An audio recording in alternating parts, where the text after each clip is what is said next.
Hi everyone, I hope you're all well. I thought I'd just quickly pop on and talk a little bit about ego and what it is and what it isn't, because there seems to be a lot of confusion in the spiritual community. So I just thought it'd be an idea to come on quickly. So I will start from the beginning. The ego is developed in every child around the age of 7. It's essential for our evolution and for our growth. So it's how we learn me and mine. Okay, but now we no longer really need the ego anymore. It was, like I said, essential for our evolution to get us to where we are now. But now it really causes more issues, more harm than good. And this is the reason why. So we are born, like I said, at the age of 7, we develop an ego. We learn what me is, what mine is. We learn boundaries. But we see through the eyes and we see a world of separation. A Course in Miracles actually states that the ego is the illusion of separation, and that is exactly what it is. It is our animal brain. It's our fight, flight and freeze responses, and these correlate to the 3 beliefs of ego, which are lack, attachment, or what I call attachment to positive outcomes, and control. Now,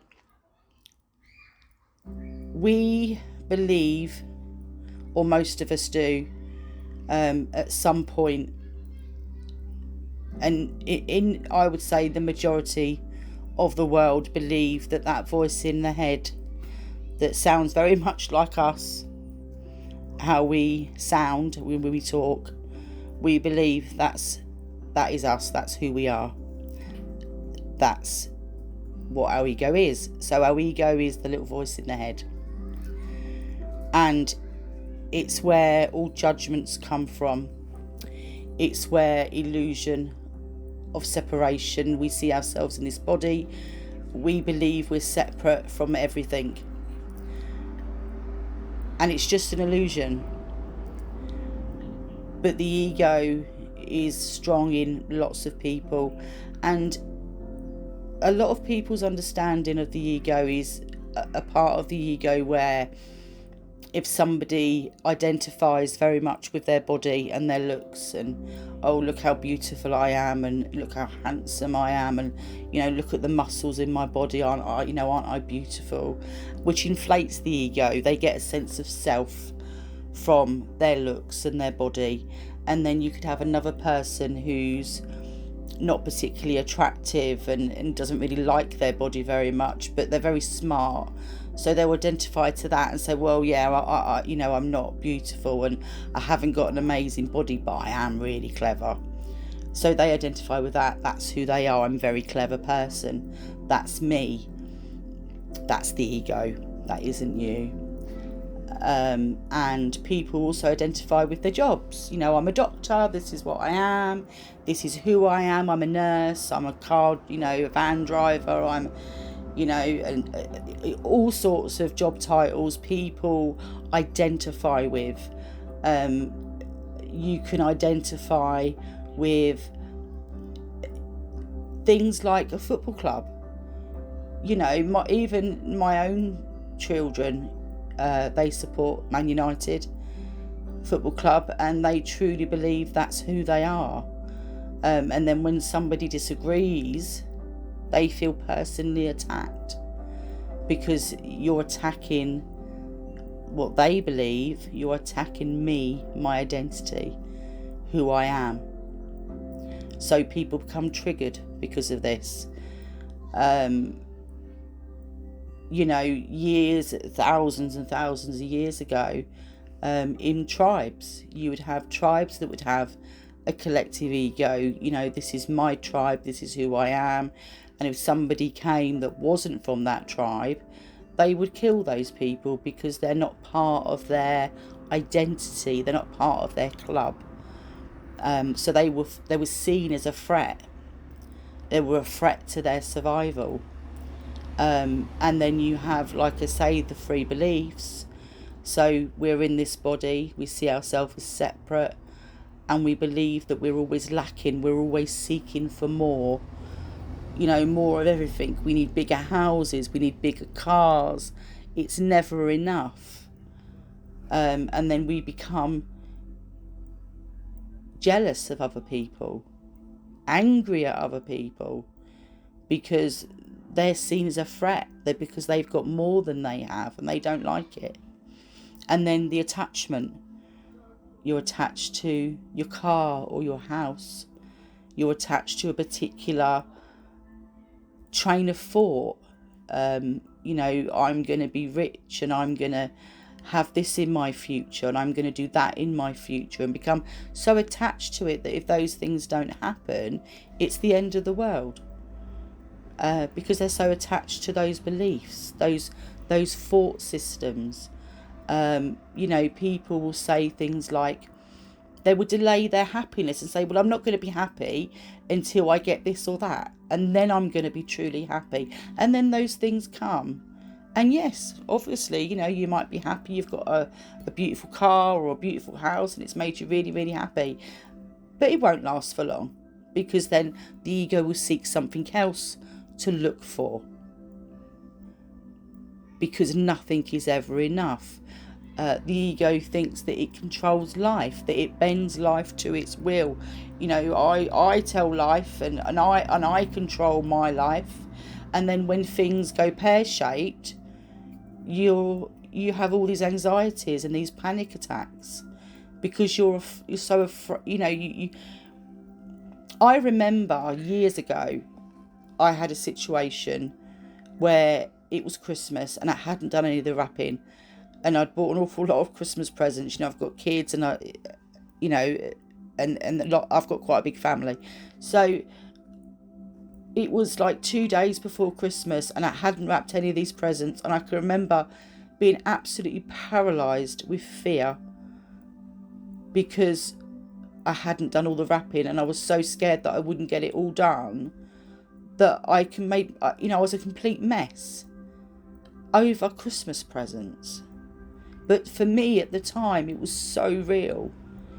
That fear was so real that it completely consumed me. But the truth is, we don't control life. Life is never going to be a straightforward line. There's always going to be lumps and bumps and twists and turns. That's life. We don't control anything, but we believe we do. And then when we believe we do, it creates stress, anxiety, panic attacks. You could get divorced and you're completely in fear, feel completely guilty, but you controlled none of it. What happens, what will happen, and there's nothing you can do about it. The only thing that you can do is choose the way that you react to the situation. When you become more conscious, you change, because you deal with the situations as and when they arise.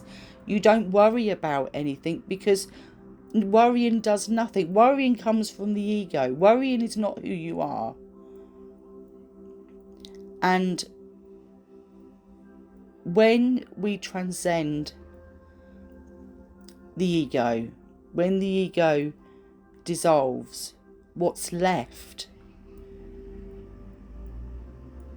is the truth of your being.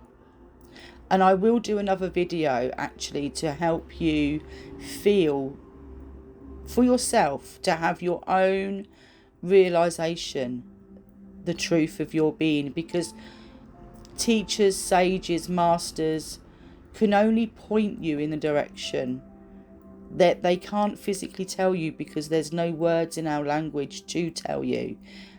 We can only point you. You have to have your own realization. And the only way that can be done is by going within, seeing the thoughts for what they truly are, watching them. Watch them like clouds in the sky, just disappearing. But see, what a lot of us tend to do is, let's say you've got a job interview and you're sitting there, and then all of a sudden this thought pops in, oh, but what if I mess it up? Then that thought then turns into another thought, and then before you know it, you've created a whole scenario. You've gone through the interview 1,000 times with every different scenario of what could happen. You've stressed yourself out even more through a complete delusion. None of it's true. You've just made it up in your head. You've just become completely trapped in it. For what? Really think about this. How many times have you sat there and you've created a situation in your head that's not even happened? Or even a judgment. You've made a judgment about somebody and sat there for half an hour continuing those judgments, making assumptions and creating little movies in your head of situations and conversations that have not even happened. It's completely crazy. And the thing is, if we were in the street and you saw some man or some woman shouting, swearing, saying all these things out loud, you would think he was completely crazy. And yet we all do it in our own heads. So yeah, that's basically what the ego is. It is just the act or the activity of identifying you, me, my life, what we believe is right, what we believe is wrong. And that's just based on the cultural programming, conditioning that we've had through schools, through our parents, through society. You will find that most of your beliefs are probably not even your own beliefs. They're just beliefs that you've had imprinted on you, conditioned in you. And then you believe that those beliefs are yours. If you have any more questions or you need me to clarify anything, then please leave a message or inbox me privately if you don't want to do it on the post. But I'll leave you now, sending you so much love. Thank you.